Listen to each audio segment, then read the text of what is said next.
One of the biggest fears I hear from composers interested in pursuing composing is this fear of falling out of love with it in the process of getting there. People think, well, if I want to get paid to do it, maybe I'm working on projects I don't like. Maybe I don't have as much creative control over the music I do. Maybe I work with clients I don't like. And now I have to do all this business stuff aside from making music. Maybe it's just better if I just do it for fun, in the peace and quiet, and don't even try and monetize this thing. Well, first of all, I want to just let you know if you feel this way, this is a super valid fear that you've got. But today we're going to talk about this because my students have brought this up in the bootcamp, and I would like to address this to give you some actionable tips. Now, the first step to making sure we protect our passions is to figure out, why do we fall out of love with things in the first place? How does something that we really enjoy suddenly become something that we don't enjoy? Well, I spoke to my students about this, and we came up with some key factors that we'll outline. First of all, we have external factors. This is where we tend to focus, the things that are out of our control that can sort of diminish our enjoyment. If you think about a job that you used to love that you don't love, what influenced you falling out of love with the job? First of all, I think a really important thing to address is the lack of challenge. You see, as creative people, challenge is something that drives us. And without that challenge, things feel boring and complacent. Left unresolved, that boringness eventually makes us fall out of love with what we do. Now, another really important quality, often underlooked, is the quality of the people we work with. You see, if you're working with bad people, it doesn't really matter how great the job is. You're going to interact with these people on a recurring basis, and left unchecked over a long period of time, your feelings about the people you're working with are going to bleed into the feelings you have about the work that you're doing. Another really important one is the lack of agency. Another way of saying this is lack of control. Creative people, especially those who are trying to pursue this as a career, often want some level of control. That's the reason why we're doing it in the first place. I love making music. I want to have control over the kind of cool projects I work on and who I work with. So control is something that's important to us. How much control kind of depends on you. Some people want 100% control. Some people are cool making compromises. But if you don't balance this, if you fall out of control, you lose control over the projects you do or the pay you can negotiate, that can really lead to a lot of burnout, and that can eventually make you fall out of love with what you do. And the fourth external quality that we identified was spending too much time. You see, if you love ice cream, but you eat it every single day, every single meal, I can guarantee you that after a week or 2 weeks, or maybe even less, you're going to stop enjoying ice cream. That thing that you love is no longer going to be something you love. My mom actually used to work in a bakery, and she said that, she didn't want to work in a bakery for a long time because eventually she would not like the baked goods because she'd just get so acclimated to the smell and maybe the taste of it. Eventually she'd fall out of love with it, even though she really likes it. So balancing time is really important. Now, these are the external factors, but there's a whole separate component in here too, which is the internal factors. What are the things we believe about what we're doing? How do we feel internally? How are we protecting those things? Our internal factors that we identified, once again, lack of challenge being one of them. Now, you might be wondering, why did I put this twice? External lack of challenge versus internal. What does that mean? Internal challenge is something we often can control and sometimes don't. Maybe internally we're not pushing ourselves as far as we know we could. And knowing that, we feel complacent, even if we have some challenge externally. So balancing these two things is really important. External lack of challenge and the internal lack of challenge. Another really big one, big one is comparison. My gosh, do I know a lot of creative people who compare themselves all the time. And it's not their fault. There's a ton of social media platforms that really encourage this comparison. You might see other composers who are crushing it and you're like, oh my God, I can never do that. I've seen lots of comments on my YouTube channel talking about this comparison trap. If we tend to compare ourselves to other people over a long period of time, we're going to start to feel worse and worse and worse about the things that we're doing. Another really big one, competition. Now, this is an interesting one because you might think, well, competition means challenge. And that's true. A healthy level of competition can actually help us to grow. But an unhealthy level, a level where we feel like we have to sacrifice things that are important to us, can really, really be damaging long term. There are so many people who want to be composers' assistants out in LA, and oftentimes they're so hungry, so eager, so desperate for the work that they tend to work endless hours into the night. They don't eat well, they don't sleep well, they don't exercise, they don't socialize. What do you think happens to someone who only singularly focuses on that in the long term? Maybe in the short term, they find some success, right? They've worked hard, worked up that corporate ladder. But long term, they fall out of love with what they do because they don't protect the boundaries that should exist around the thing that they love. So competition is something you have to be very careful of. How much are you engaging in that keeps you healthy versus burning you out? And the last one. This is one that really hits home for me. Prioritizing money over enjoyment. Now, the reason I said this hits home for me is not because I tend to do this, but because I am a security-oriented person.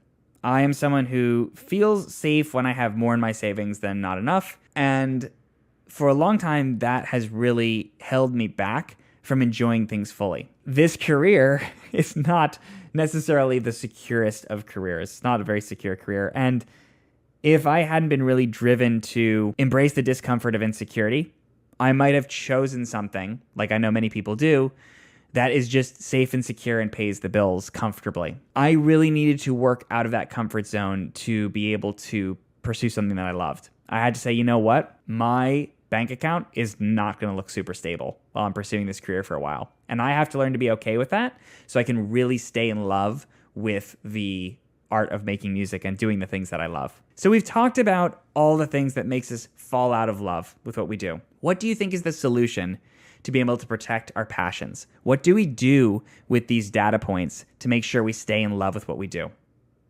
The answer is we need to just reverse this, all of it. If a lack of challenge externally is what makes us fall out of love, we need to find a sense of challenge. Maybe if you're on a gig that you don't like and they're asking you to write music you don't like, maybe you try and infuse something in there that's a little new for you, but still gets the job done.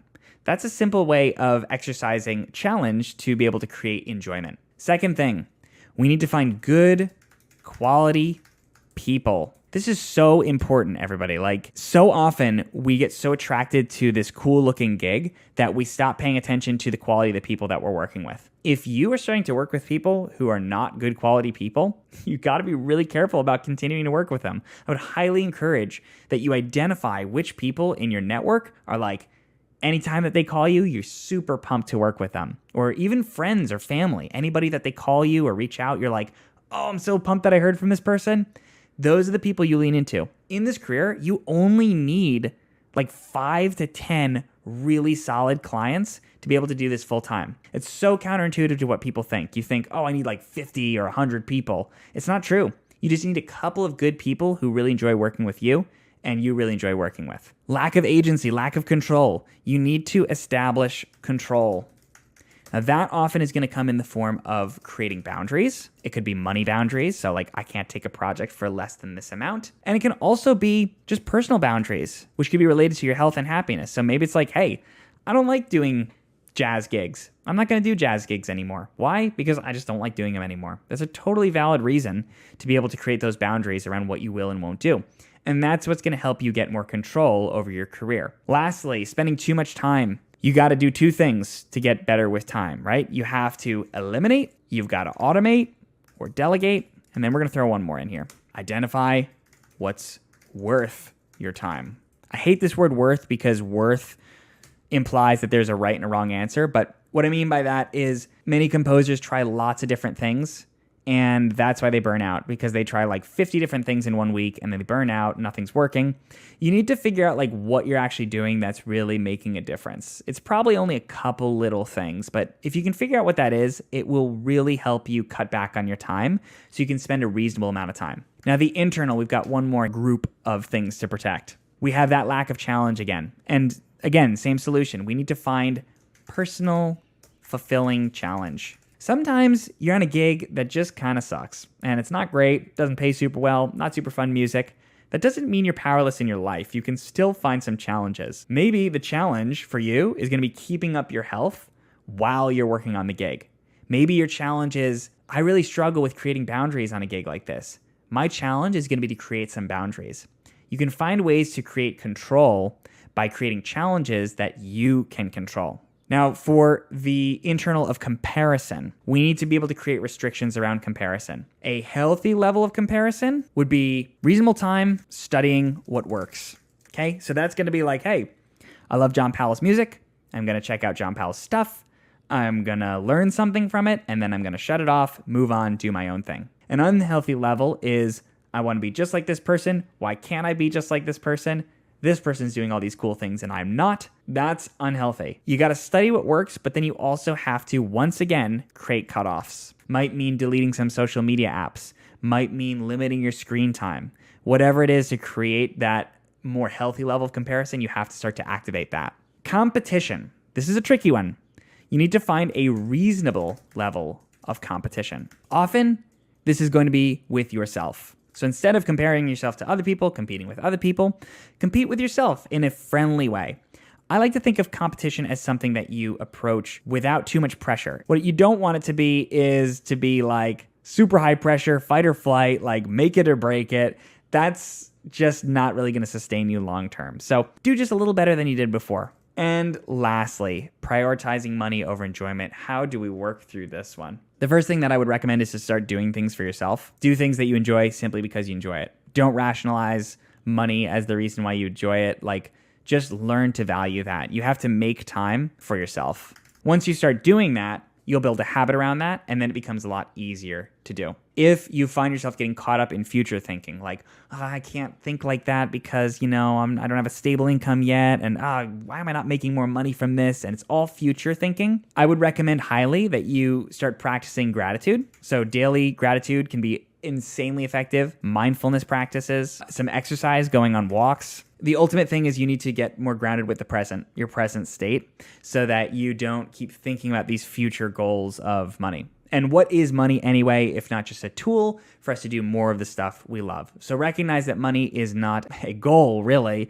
It's just a tool for other goals that we have. There's lots of things you can practice in here, but I hope that this gives you some ideas on ways that you can protect your passions, because being able to do this is one of the most important skills that you can possibly work on, so that when you get to those goals that you're trying to accomplish, you still love what you do. Again, if you don't know, I run a 6-week boot camp for composers looking to do this full time. We've got lots of tools and templates and skills and an awesome community of people. If you're interested in joining, I've got that linked in the description. Otherwise, leave a comment, tell me what was helpful here, tell me what you want me to expand on, and I'll see you in the next video.